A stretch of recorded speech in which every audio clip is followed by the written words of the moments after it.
یا اللہ یا کریم یا عظیم یا غفور یا شکور یا ودود۔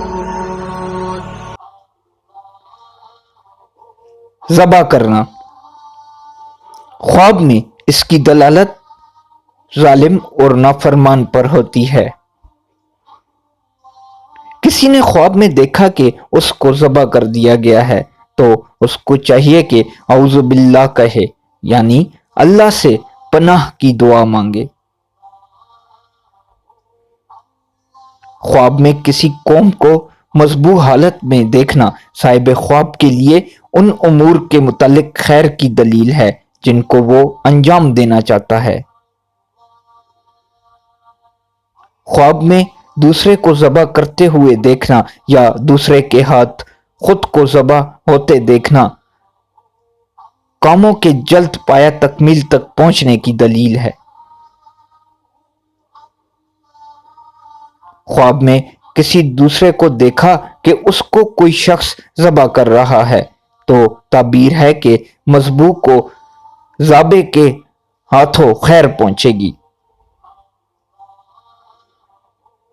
اگر مذبوح قید میں ہو تو اس کو قید سے آزادی مل جائے گی۔ اگر کسی سے خائف ہو تو امن نصیب ہوگا۔ اگر کسی کا غلام ہے تو آزادی کی دولت میسر ہوگی، اور اگر کسی علاقے کا ذمہ دار ہے تو اس کی عمارت میں سفیل ہوگی۔ خواب میں دیکھا کہ وہ کسی شخص کو ذبح کر رہا ہے تو تعبیر ہے کہ وہ مذبوح پر ظلم کرے گا۔ اسی طرح ہر اس چیز کو ذبح کرنا جس کو ذبح کرنا ناجائز ہے اس پر ظلم کرنے کی علامت ہے۔ خواب میں اپنے بعض محارم کو ذبح کرنا ان سے قطع تعلق کرنے اور ان سے بے رغبتی کی خبر دیتا ہے۔ خواب میں کسی غلام کو ذبح کرنا اس کی آزادی کی بشارت ہے۔ مغموم شخص کے لیے غم سے نجات کی خوشخبری ہے۔